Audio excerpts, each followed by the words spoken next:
Seja muito bem-vindo, seja muito bem-vinda ao nosso programa Dores do Clínico, né, É Patrícia? isso aí. E aqui a gente aborda os assuntos mais frequentes.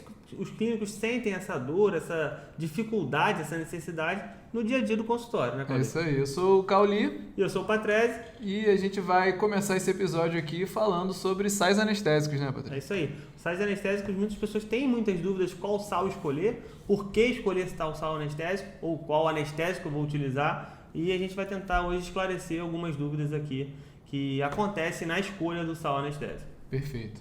Patrícia, primeira coisa então que eu quero te perguntar.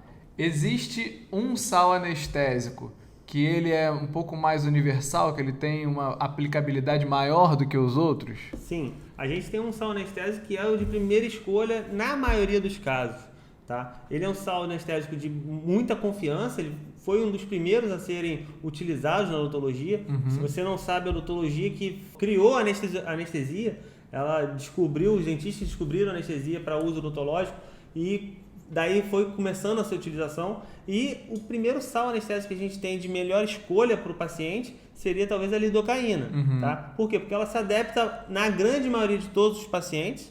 Ela é um sal anestésico muito seguro, tá há muito tempo no mercado, então já tiveram vários estudos que comprovam a sua segurança na utilização. Perfeito. Tá? Então, se eu pudesse escolher talvez um sal anestésico que pudesse abranger a grande maioria dos meus pacientes, com certeza seria a lidocaína. Beleza. E aí você falou da lidocaína, que é um sal, e tem muita gente que confunde a parte do sal anestésico com a parte do vasoconstritor.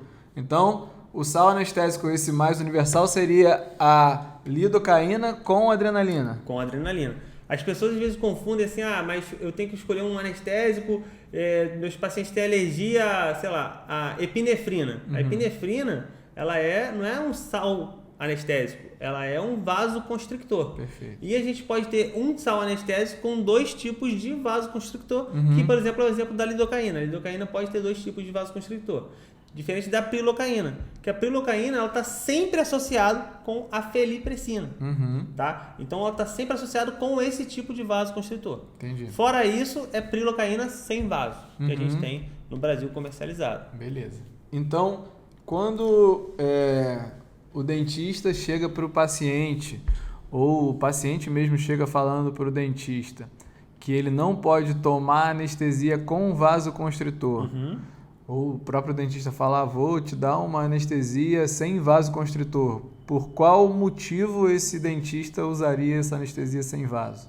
Cara, hoje, se você tiver uma boa forma de comunicação com o cardiologista, porque muitas pessoas que pedem anestésico sem vaso são os cardiologistas. É difícil vir ao seu consultório alguém que tem alergia a alguma substância do vasoconstritor. Tem até uma história que eu posso contar aqui para vocês, que é um familiar meu, tem um primo que ele é super alérgico, ele é extremamente alérgico, ele anda com uma folha de A4 As alergias dele. de todas as alergias que ele tem e todas as medicações que ele pode usar e que ele não pode usar. E de todas as alergias que ele apresenta, uma delas, segundo a caderneta lá, ele tem alergia à epinefrina. E ele só pode usar lidocaína. Ele não pode usar nenhum outro vaso. Ele não pode usar nenhum outro sal anestésico, só pode usar lidocaína. Mas Então, epinefrina e adrenalina não é a mesma coisa? É a mesma coisa. Mas o caso dele em específico, como ele é alérgico a um monte de substância, a gente fica um pouco receoso. E lá no exame dele está escrito que ele não pode usar. Entendi. Então, assim, em algum momento ele fez aquele exame e aquele exame constou essa informação. E por isso, cara, a gente fica até naquela dúvida, mas como assim, epinefrina o cara não pode, mas se você tiver uma crise alérgica severa, a gente usa epinefrina em crises alérgicas. Quando a gente tem alguma alteração sistêmica ou alteração emocional, a gente libera adrenalina dentro do nosso corpo. O nosso corpo produz. Vai tomar um susto, vai fechar a glote dele. É algo que é produzido por nós e o paciente tem alergia a isso. Então, assim, no caso dele em específico, talvez seria até um caso de pedir um novo exame para ver se realmente se constata em específico a essa substância. Conversar com o médico para ver. Conversar com o médico. Mas como ele é extremamente alérgico a diversas outras coisas, por exemplo, ele não pode nem tomar comprimido se o comprimido tiver corante. Pode refrigerante, pode nada que tiver corante. E entre outras substâncias. O caso dele específico, eu tenho que fazer a lidocaína sem vaso. E a gente não tem lidocaína sem vaso odontológico, tá? Então, o caso dele, eu tenho que ir na casa do médico, comprar aquela lidocaína pura, sem vaso, dá maior trabalheira. Entendi. Mas é um caso bem específico, o paciente apresenta pra você e fala assim, ó, eu sou alérgico a isso tudo, já fiz um monte de exame e X. Quando os pacientes não apresentam essa alergia, eles falam assim, eu sou alérgico a tal coisa. A tal coisa são essa que me proíbe de usar um vasoconstritor. Sim. O que me proibiria de usar um vasoconstritor é ser alérgico ao conservante desse vasoconstritor. Então a gente tem os parabenos, a gente tem a sulfa, que se o paciente for alérgico a sulfa ou parabeno, aí pode te limitar o seu uso do vasoconstritor. Então, hoje, se você tiver uma boa comunicação com o cardiologista, porque às vezes é o cardiologista que pede para não usar vaso, se você explicar para ele como vai ser a forma da... Qual a finalidade, Qual a finalidade, como vai ser a forma administrada dessa droga. Porque se você administrar da maneira correta, fazendo lá o refluxo, fazendo lá a aspiração, caso sua seringa faça aspiração, e injeção lenta, cara, você está introduzindo no paciente uma gotinha de adrenalina, né? Nada comparado, por exemplo, se ele tiver um assalto, que ele tem uma liberação adrenérgica absurda de vasoconstritor. Até comunicar com o médico também, que às vezes ele nem sabe direito a diluição que é feito o sal, né? Pô, a gente faz o nosso tubete anestésico, por exemplo, vou fazer, uma exodontia de um dente simples, um canino inferior, que eu vou fazer uma anestesia do mental, que, é anestesia bem pouco, a gente usa pouco tubete, a gente usa pouco anestésico. Pouquinha coisa. Você consegue, às vezes, com meio tubete fazer a exodontia. Tô falando de procedimento cirúrgico, que eu vou, posso levar o paciente ao maior pico de dor, que é uma cirurgia, uma exodontia. Perfeito. Então, eu vou usar, meio tubete. Se eu exagerar, eu uso um tubete inteiro, mas mesmo assim, eu acho difícil a gente conseguir usar um tubete por um dente inferior, anterior. Então, se falar para ele, seu cardiologista, tá aqui, eu vou utilizar tal anestésico de concentração, lidocaína 2%. Você manda a cartinha para ele assim, manda a cartinha seu cardiologista? Ao cardiologista. Aí eu não sei o nome do médico. É seu cardiologista. Escrevo para ele, ao cardiologista, e vou escrever. O paciente necessita realizar uma exodontia e essa exodontia será realizada com anestésico. O que eu tenho no meu consultório lá, eu vou ver qual... Claro, eu tenho o sal de escolha para aquele doente, é diferente do vasoconstritor. Lógico. Mas eu tenho o meu sal lá de escolha, eu vou falar, vou usar o sal anestésico da lidocaína, por exemplo. Então, a lidocaína com epinefrina 1 para 100 mil. Vou lá e escrevo, diluição da adrenalina 1 para 100 mil. Cara, quando ele olhar aquilo ali, ele vai falar, super seguro. Aguinha com açúcar. Aguinha com açúcar. Sem dizer que, durante isso, eu vou realizar a aspiração, vou ver se não está nenhum vaso sanguíneo, nada. Ele vai falar, com certeza, ele vai autorizar você a realizar. Então, contraindicação para vasoconstritor seria mais ao conservante do vaso, porque aí te limitaria uma crise alérgica que você pode ocorrer no paciente, tá? E se fora isso, provavelmente o paciente vai conseguir usar, você vai conseguir realizar seu procedimento com o vasoconstritor e que dá muito mais segurança, né, Claudio? Com certeza. A gente fazer um procedimento com anestésico com vasoconstritor, a anestesia dura muito mais. A gente sabe disso. Então, assim, é muito melhor para a gente trabalhar, porque o paciente está anestesiado, e é melhor para o paciente, porque ele está anestesiado e não está sentindo nada. Perfeito. Então, flui muito melhor o atendimento. Como você já tocou nesse assunto, qual que é mais ou menos a média de duração de um anestésico com vaso para um sem vaso? Com vaso, em média, a duração dele, do momento que começa o efeito anestésico ao final, 1 hora e meia. Sem vaso é 20, 30 minutos.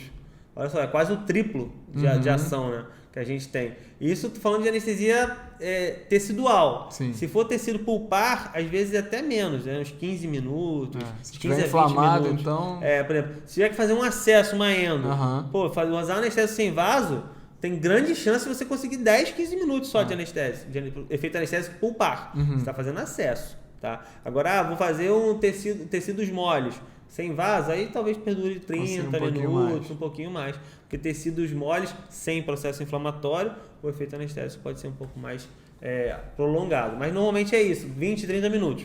Podendo ser um pouquinho menos caso tenha algum processo inflamatório em tecido pulpar e 30 minutos em tecido moles, ali, mucosa, essas coisas. Show de bola. E tem muita gente que...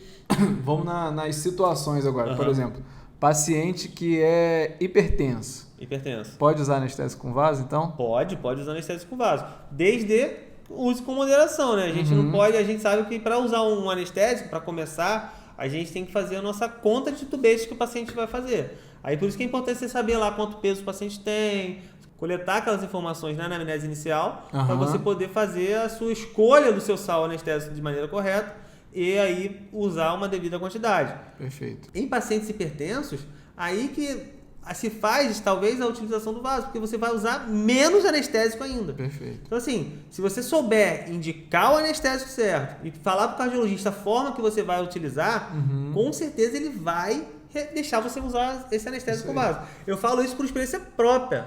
Os meus pacientes, eu faço hipertenso, pode ser o que for, com anestésico com vaso. Perfeito. Eu hoje no meu consultório, eu só faço procedimento cirúrgico sem vasoconstritor em pacientes alérgicos a substâncias do vasoconstritor. Show. E em específico, se chegar a falar, sou alérgico a esse vaso, aí eu penso em trocar o sal. O sal vai ser de acordo com alguma patologia que ele tem, que a gente vai falar, que a gente está falando aqui hoje. Mas o sem vaso é só se ele for alérgico mesmo a alguma substância. Fora isso, o comprometimento sistêmico dele não altera no vasoconstritor. Show. Por quê? Porque a técnica é feita de aspiração, refluxo, lenta injeção. Então isso tudo vai ser um parâmetro de segurança para você poder realizar seu anestésico com vaso. Top. E falando um pouquinho mais sobre os vasoconstritores, qual seria a diferença básica aí entre a epinefrina, a adrenalina e a felipressina? Cara, é mais a forma sintética que é extraída esse vasoconstritor, né? Então, elas estão correlacionadas mais ao sal anestésico, porque elas estão ligadas quimicamente ao sal. Então, por exemplo, a felipressina ela não consegue se ligar à lidocaína, então por isso que não tem lidocaína com felipressina. Entendi. Tá? Então, é mais a ligação química do sal com o vaso, não o vaso específico. Eles não conseguem fazer um vaso, botar, por exemplo, a adrenalina em todos os sais anestésicos. A prilocaína não consegue se ligar à epinefrina. Então, a gente não consegue fazer um anestésico lidocaína com epinefrina. Entendeu? Então é por isso, não é por escolha. Ah, mas eu queria usar a felipressina com lidocaína. Cara, só se você comprar a felipressina, lidocaína, manipular, mas você não consegue sintetizar quimicamente, entendeu? Então por isso que a indústria farmacêutica que faz os sais anestésicos, os tubetes anestésicos, né, para odontologia, ela fez dessa forma por causa da ligação química deles. E a diferença de ação dos dois, da adrenalina e da felipressina? São bem equivalentes, isso não interfere muito, tá? Tem até estudos que comprovam isso, que pessoas falam não só do vasoconstritor, como você está dizendo, mas do sal anestésico. Tem pessoas que falam assim, a articaína dura mais. Já ouviu falar? Acho que muita gente fala isso. Por conta do vasoconstritor, sei lá, não tem nada a ver. A articaína dura mais por causa que ela está em maior concentração. A articaína é 4%, a lidocaína é 2%. A articaína ela tem um poder de transpassar as barreiras físicas muito forte. Tem estudos que comprovam que, por exemplo, no alveolar inferior, se você fizer articaína vestibular, você tem ação pulpar nos dentes posteriores da mandíbula. Então, assim, a articaína ela transpassa, ela rompe as barreiras físicas, osso, periósteo, tecidos moles, com muita facilidade, muito mais rápido. Tá? Então, tem pessoas até que falam assim, tive uma parestesia de articaína do alveolar inferior, por causa que ela queimou o alveolar inferior. A gente sabe que queimar não se tem comprovação científica disso, mas tem alguns relatos de casos que mostram, né, que pacientes que sofreram articaína teve uma parestesia naquele momento, mas não se é comprovado se foi ou não da articaína. Entendi. Tá? Mas, assim, o efeito de duração, por que um dura mais, um sal dura mais do que um? Por que um vasoconstritor dura mais do que o outro? São bem equiparentes ali, são muito relativos. A sua escolha do vasoconstritor, eu acho que a gente não consegue determinar uma escolha de vasoconstritor. Vou usar o Cauli no vasoconstritor felipressina. Não. O que determina a nossa escolha do anestésico é o sal. Então, o que vai determinar a gente é o sal. Beleza. Então, assim, no Cauli, o Cauli é hipertenso. Mas o Cauli é hipertenso, porque ele é diabético. Então eu vou escolher tal sal. Sei lá, vou atender agora uma gestante. Gestante, eu vou escolher tal sal. eu vou escolher então o sal. O vasoconstritor tá associado àquele sal, porque o vasoconstritor tem que estar quimicamente junto com aquele sal anestésico. Entendeu? Então, a escolha do vasoconstritor é muito relativo isso aí. Então, agora você pontuou algumas situações específicas que muita gente tem dúvida e tem curiosidade até. Uma delas é paciente diabético. Tem algum sal de escolha ou vasoconstritor de escolha para paciente diabético? Ou dependendo da diabetes? Cara, a primeira coisa que a gente tem que entender quando a gente atende pacientes comprometidos é se eles estão dentro dos parâmetros, tá? Então, os pacientes, está compensado ou não? Compensado, o que é compensado? Depende. A palavra que responde todas as perguntas é o depende. Né? Porque se um paciente que é um diabético a 300, 400, se ele conseguir descer essa glicose dele, esse açúcar no sangue, para 180, ele está controlado. Tá ótimo. Por quê? Porque ele não vai conseguir chegar a 100. É diferente do diabético, que é diabético 150, 160, que ele consegue chegar a 100, 120.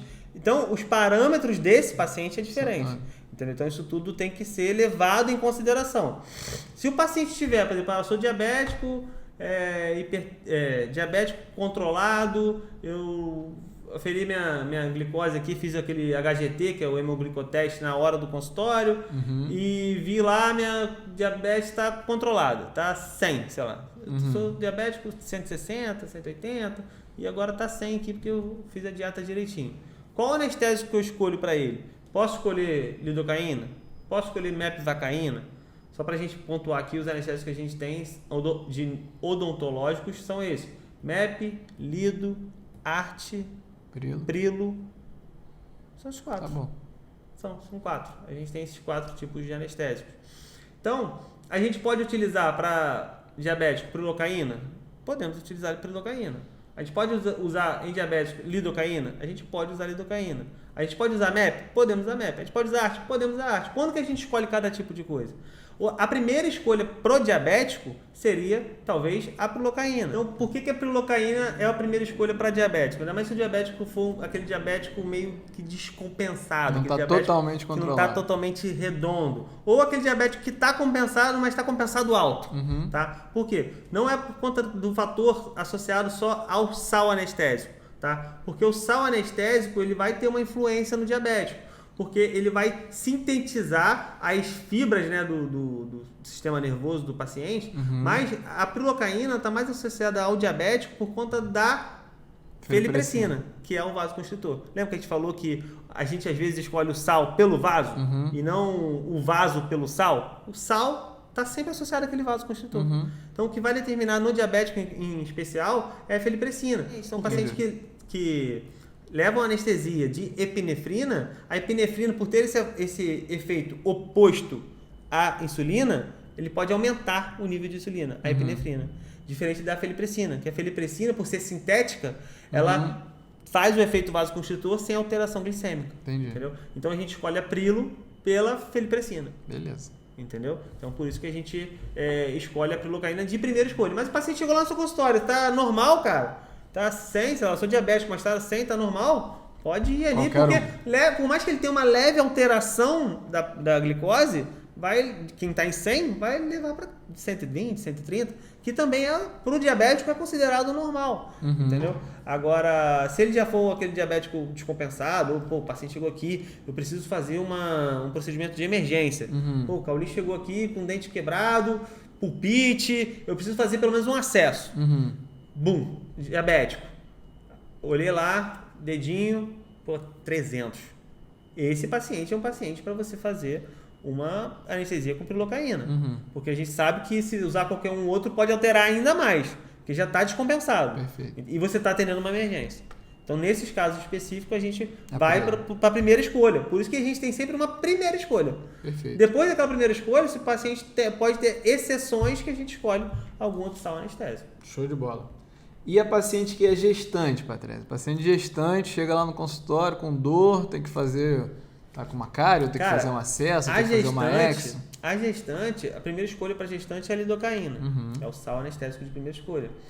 A gente tem alguns cuidados de não usar algum sal anestésico. Por exemplo, a prilo e a articaína, porque elas podem promover metaglobinemia. O que é isso? É aumento... Como é que fala? Pô, falando rápido eu consigo falar, agora se for lento não dá pra falar. É metahemoglobinemia. Aí, Metahemoglobinemia. Rápido vai melhor, mas devagarzinho dá uma travada. O que é isso? Que é? Isso é o acúmulo de ferro na corrente sanguínea. Isso aumenta o volume de ferro no sangue, tá? E isso pode trazer malefícios ao bebê. Tá? Então, para gestante, a gente não escolhe esses 2 sais anestésicos por esse fator. A primeira escolha seria a lidocaína ou até mesmo a mepivacaína. Mas a primeira escolha para gestante seria a lidocaína. E a gente tem que pensar, na gestante em específico, que a gente tem uma janela de atendimento. Claro, qualquer momento é o momento de tratamento de emergência, de urgência e emergência. O paciente chegou no seu consultório com uma urgência, uma emergência que requer tratamento imediato. É um fator. Agora, se você for fazer algum tratamento nesse paciente e for gestante, a gente tem uma janela de atendimento. Normalmente é no segundo trimestre, vai ali da 23ª semana até próximo da 30ª semana. Essa janela que a gente tem mais segura de realizar o atendimento com o uso dos anestésicos. Aí você pergunta, pô, Padre, mas por quê? Sempre vejo todo mundo falando essa droga e eu nunca sei por que eu tenho esse intervalo. O que acontece nesse intervalo? O que acontece nesse intervalo? O primeiro trimestre é a formação fetal. Então, pode ter alteração do ritmo cardíaco do paciente, isso gerar alteração do suprimento sanguíneo do feto. Então, esse primeiro momento, esse primeiro trimestre tem esses riscos. E no terceiro trimestre, que já é na fase final, a gente pode ter riscos de contração ventral. Então, a gestante pode gerar contração ventral na sua cadeira, por dor, por estímulo à ansiedade na sua cadeira, no seu consultório. Tá? Então, esses 2 trimestres, o primeiro e o último, a gente evita da gestante. O segundo trimestre é um trimestre mais tranquilo de você realizar algum outro procedimento. Lembrando que exceções fogem à regra. O paciente chegou no 9º mês para ganhar neném e morrendo de dor de dente porque quebrou um dente, você vai ter que atender essa paciente. Lógico. Porque senão ela vai ter um filho por causa da dor de dente. Ou você fala, a dor do parto é similar, então espera um pouquinho que você está treinando. Não dá para esperar, falta 2 semanas para eu ganhar o bebê e meu dente deu uma pulpite. Eu preciso fazer um acesso. Você tem que fazer um acesso. Isso aí. Tá? E você vai lá, usa o seu sal anestésico, lógico, bem lento, espera o sal anestésico fazer bastante efeito, e aí vai lá e faz o procedimento. Falou da gestante, nasceu a criança. Tu vai atender uma criança. Pediatria. Tem algum sal que a gente evita na pediatria? Cara, a gente gosta de evitar muito a mepivacaína na pediatria. Tá? Por quê? Primeiro que o sal anestésico da mepivacaína, ela gera um pouco mais de desconforto na introdução desse sal. Então, as crianças sentem um pouco mais de desconforto nesse sal anestésico. Então, a gente já começa por aí. E os outros sais anestésicos a gente pode escolher sem nenhuma intercorrência, lógico, vai depender muito da criança ali. Mas lembre-se que a criança é só mesmo por desconforto da introdução do sal anestésico, e não porque eu vou fazer uma anestesia. Aí a criança tem que ter a limitação daquele sal específico. Criança, adulto, é tudo igual. A gente não tem diferença clínica para eles. O que vai diferenciar clinicamente é se tem algum comprometimento ou não. Aí a gente vai já escolher de acordo com esse comprometimento, né? Show. A gente não consegue limitar isso aí. Então a gente vai margeando os sais assim, a gente vai sempre vendo que a lidocaína realmente se eu pudesse ter o sal... Está praticamente protegida de todos os outros, né? Sal que eu tenho no meu consultório, lidocaína. Outro sal que talvez eu possa vir a ter. Se quiser ter uma pilocaína sem vaso, uma MEP sem vaso, às vezes o paciente chega com uma emergência, alguma coisa, mas normalmente a gente nem tem, né? MEP sem vaso, pílula sem vaso, a gente nem tem. Mas se quiser ter, é uma outra opção. Mas o grande campeão de audiência é lidocaína. Lógico, eu teria também uma articaína, né? Uma articaína ali ajuda demais na complementação anestésica. Eu acho que é fundamental. Mas vamos lá, você fez mais alguma pergunta aí? Já falei da escolha aqui falando do sal. Você comentou na articaína, muita gente gosta muito da articaína gosta para operar, gosta muito para fazer acesso, endodontista adora articaína, implantodontista adora articaína. E a articaína, ela tem um potencial realmente bem bacana de anestesia, pega rápido. E ela também poderia ser uma opção no consultório para, de repente, cirurgias um pouco mais longas, né? Sim. Cara, tem uma coisa que eu gosto muito de fazer com a articaína, que é uma complementação da anestesia. Por exemplo, eu faço às vezes alveolar inferior com lidocaína e complemento a articaína vestibular e tal. Isso potencializa mais o efeito anestésico. Patrícia, mas como assim? A lidocaína potencializa... A articaína potencializa a lidocaína? Não que seja isso. É porque as duas, quando estão juntas, elas dão mais efeito anestésico ao paciente. Não é que uma vai potencializar a outra. É que o conforto anestésico vai ser melhor. Entendeu? Então o paciente vai ter melhor conforto anestésico. Então, por isso, eu gosto bastante de fazer. E a articaína, cara, ela é muito boa. Ela é um sal anestésico muito bom. Onde você coloca ela, difunde tecidos rápidos. O efeito anestésico é mais rápido do paciente. O paciente que faz, quando você faz anestesia, né, com a articaína, o paciente já fala na hora, nossa, você tá dormente. Já tá dormente. E às vezes com outra anestésia demora ali 1 minuto, 2 minutos. Para gerar o efeito anestésico. Então, assim, vale muito a pena. E um lance legal dela também é que você vai fazer, por exemplo, 4 sisos, às vezes é uma cirurgia mais demorada.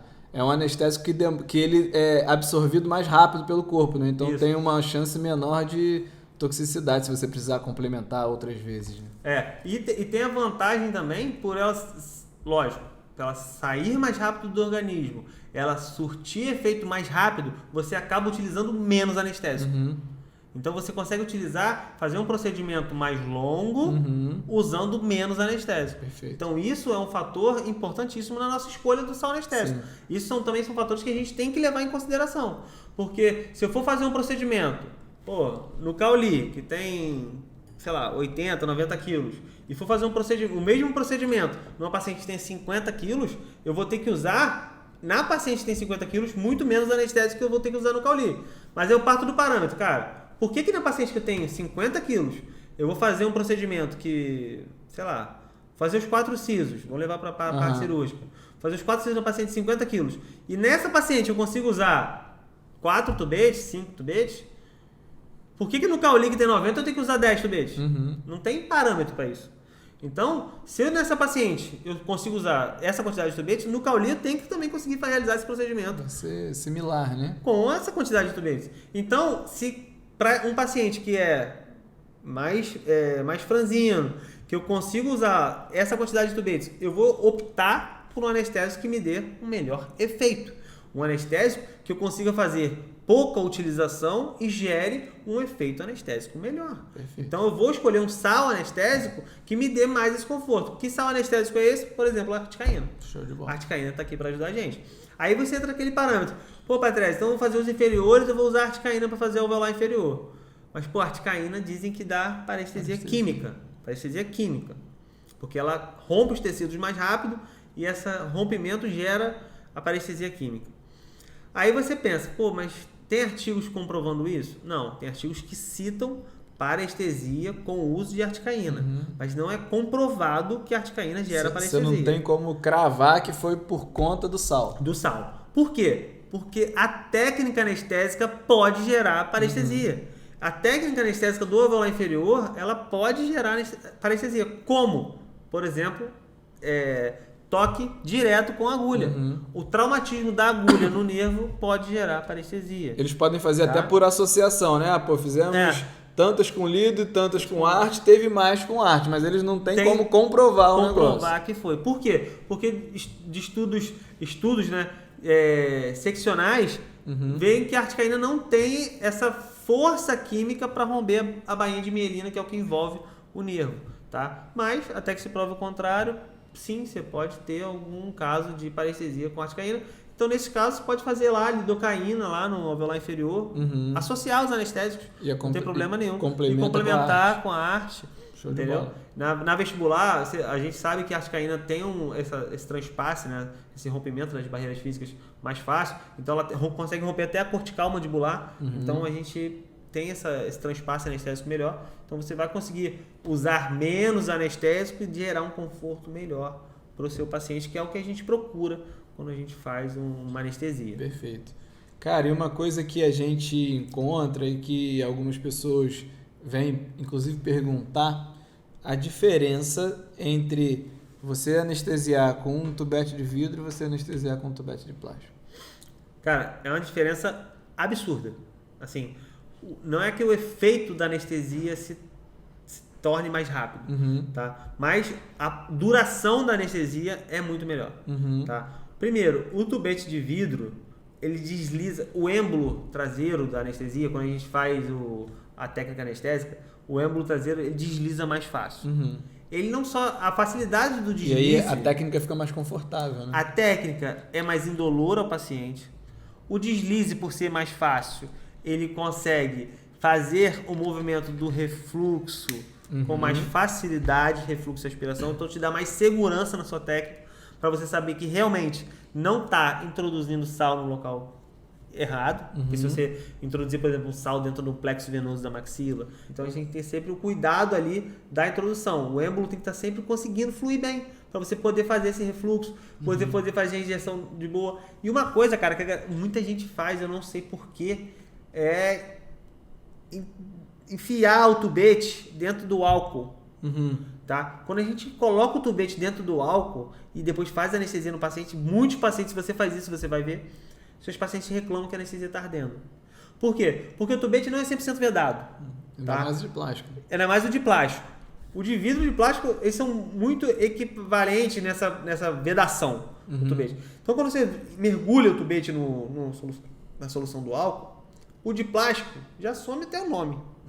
Se você mergulhar o tubete lá, não usei o tubete, nem enfiei na carpulho, vou guardar na gaveta. Quando você for pegar de novo, você não sabe nem que tubete é aquele. Você não sabe validade, você sabe tudo ali apagou. Tá? Mesma coisa se você molhar lá no álcool no negócio de plástico e passar um álcool para poder botar na bancada, já era. Apagou tudo, todas as informações. Verdade. Aí no tubete de plástico a gente tem a grande maioria dos sais, tem lidocaína, tem prilocaína. Então, a gente, dependendo do paciente que está usando, você não sabe se você usou prilo ou lidocaína. Verdade. Porque apagou. Tá? Então, tome esse cuidado. E o negócio de arder, você vai ver porque o álcool entra no tubete. E quando você faz a anestesia, ele arde um pouco. Parece que no de plástico tem mais escape também, né? Tem mais escape. Por causa que o plástico não consegue uma vedação melhor. Então, Patrese, a gente já revisou várias coisas que são muito perguntadas, que são várias dúvidas recorrentes, né, dos alunos. E inclusive de dentistas, né? Que perguntam, qual anestésico que eu tenho que usar para esse paciente?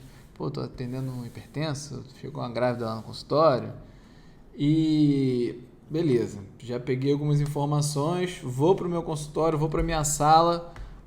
Quais os sais que eu tendo ali no meu repertório, no meu arsenal, que eu vou conseguir resolver todos os problemas dos meus pacientes? Cara, acho que quando a gente vai escolher o sal, muitas pessoas às vezes escolhem o sal pelo preço. Hoje o anestésico é caro.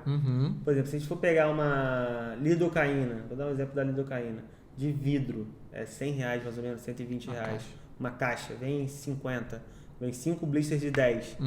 Então, sai cada tubinho ali, 50, 100, sai 2 e pouco.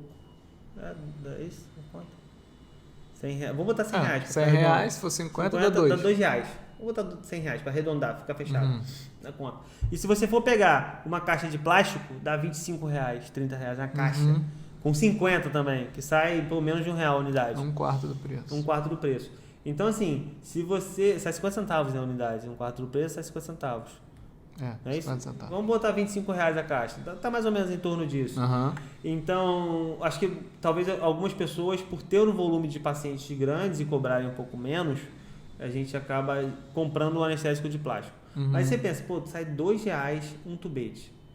Então, se você for fazer um procedimento mais simples, sei lá, uma profilaxia que você vai cobrar do paciente, sei lá, mas eu cobro muito barato, tá? Mas você vai gastar no seu paciente só para fazer uma profilaxia, você não gasta mais de material que é descartável. Você usa uma anestesia, agulha, né? O tubete, agulha e suas curetas, seus instrumentos manuais.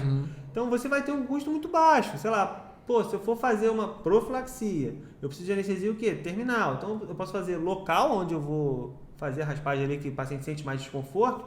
Posso fazer, não sei se você for fazer um acesso para raspagem, aí já virou uma cirurgia, já virou algo mais complexo. Mas de procedimento simples, você vai gastar 2 tubetes, você gastou R$5 se você comprar tubete de vidro. Claro, se você comprar tubete de plástico, você gastou R$1. Diferente. Mas você vai dar um conforto para o paciente muito melhor que o tubete de vidro. O tubete de vidro é mais confortável de você saber realmente que o vidro, primeiro, tem menos conservante do que o tubete de plástico e que o vidro conserva melhor o sal anestésico ali dentro. Então você tem mais segurança para o paciente. Então, vou escolher meus anestésicos para o consultório. O que eu escolheria? E é aquilo também, né, Patrícia? Porra, cobro R$100 lá numa terapia básica. Cobra 105, pô. Você tá fazendo diferença no seu orçamento? Aumenta R$5. Aumenta só o custo do material, pô. A gente já falou naquele vídeo anterior, né, da resina que a gente Mesma fez coisa, aqui, exatamente. Que, mas a clínica que eu trabalho não tem. Então fala pra pessoa da clínica, ó, nos meus pacientes eu quero cobrar R$3 a mais por tubete que eu usar. Isso aí. Eu vou fazer um tratamento aqui que eu vou usar 2 tubetes, eu vou cobrar R$6. Isso aí. A mais. Cobre R$3, um pouco a mais. E tira seu material. Você vai levar seu material, você tira. Perfeito. Entendeu? Vai lá, escolhe seu sal. O dono da clínica não vai se contrapor a isso, com certeza, porque não vai sair do bolso dele, vai sair do paciente. Então vai embora. Então eu vou escolher o sal. Cara, se eu pudesse escolher o sal, eu escolheria, sem dúvida, eu já falei aqui mais cedo no vídeo, eu escolheria, sem dúvida, a lidocaína para ter no meu consultório. Eu teria lidocaína, eu tenho lidocaína no meu consultório. Primeira escolha, então, lidocaína. Primeira escolha seria lidocaína. Em segunda escolha, eu teria um acessório à lidocaína. Eu teria uma articaína. Show de bola. Tá? Tenho articaína no consultório. Isso são os colegas que andam juntos, tá? Que a gente consegue solucionar a grande maioria dos casos. Perfeito. E terceira escolha, eu teria uma prilocaína. Mas a terceira escolha mesmo. Terceira. Tá ali pra... Vai estar lá de vez em quando. Tá ali pra não usar. Tá bom? Aí teria a prilocaína. É aquela escolha que você torce pra não usar. Cara, sem vaso, vou ser bem sincero pra você, cara, eu nem tenho sem vaso no consultório. Quando eu preciso fazer alguma coisa sem vaso, eu tento fazer com vaso, com um cardiologista, alguém que encaminha. E quando o paciente é alérgico mesmo, aí eu compro lá um tubete, ou eu ligo para algum colega, pô, me arruma 2 tubetes aí sem vaso, porque eu não tenho. Senão, eu já comprei uma caixa de anestésico no consultório, venceu tudo, não usou. Entendeu? Então eu nem tenho no consultório, sem vaso. A gente tem caixa de MEP sem vaso lá, mas sempre vence. Sempre vence, a gente quase não usa. É mais para um paciente ou outro que queira usar, tenha necessidade de usar, porque não é que o sal anestésico é ruim, mas não está acompanhado do vaso, isso limita muito os atendimentos. É verdade. Então esse é um fator que você vai ter que determinar na escolha. Então quando você for atender um paciente, cara, dica de ouro aí para escolher o sal anestésico. Dica de ouro. Ver primeiro se ele tem alguma limitação sistêmica, o que está limitando ele. Essa limitação sistêmica desse paciente está sendo por razão fisiológica, esse paciente está descompensado ou não? Porque se essa limitação do paciente estiver compensada, cara, você pode atender ele com um vasoconstritor e com um sal que você queira. Top. Você não vai ter limitação pela escolha do sal. Só porque ele é hipertenso, só porque ele é diabético, porque ele está gestante, cara, não tem. Tem as limitações que você vai conseguir realizar com o sal anestésico que você tem no seu consultório. Perfeito. Então, o paciente tem limitação, mas está compensado. Sal anestésico que você tiver lá, que vai ser a primeira escolha. Talvez a grande maioria, se está vendo esse vídeo, deve trabalhar assim também, deve ser lidocaína. Provavelmente. Tá? E se esse paciente tiver alguma contraindicação ao vasoconstritor, aí você vai mudar o sal anestésico. Então, por exemplo, dar o exemplo da diabetes. Então, diabético, a epinefrina não é muito bem indicada. Então, a gente vai para a felipressina. Show de bola. Então, isso tudo ali vai ser de acordo com as limitações do paciente. Façam a anamnese perfeita. Perguntem ao paciente peso, perguntem ao paciente se tem alergia a algum remédio, se ele tem alergia a alguma substância, porque às vezes ele tem alergia ao remédio, não tem alergia a remédio, mas tem alergia a alguma outra substância, que, sei lá, ele tem, o cara é 1 em 1 milhão, cara, que tem alguma alergia. Então, pergunta ele se ele tem algumas alergias. Entre em contato com o médico. É isso aí, conversa com o médico está ali para ser conversado e, claro, o médico está ali para saber o que você vai fazer. Não peça autorização para o médico para fazer. Comunique a ele que você precisa fazer desse jeito e que só pode ser feito dessa maneira e quais os cuidados que você deve ter para realizar o procedimento dessa maneira. Perfeito. Porque aí ele vai autorizar você fazer e vai falar para você, ó, então use limitado, faça uma parte de cada vez. Eu queria fazer os 4 sisos, faz um siso de cada vez. Então o médico pode te dizer essas orientações. Faça gradativo o planejamento. Tem todos esses planejamentos para fazer, faz uma coisa a cada sessão, dá um intervalo de 3 dias. Aí o médico vai te dar uma orientação para você realizar o procedimento do jeito que você quer realizar, do jeito que você precisa realizar. É isso aí, a gente espera de verdade que a gente tenha ajudado, tirado algumas dúvidas, né, Patrese? É isso aí. E daqui a pouco, semana que vem, estamos de volta. É isso aí, pessoal. Um abraço. Valeu!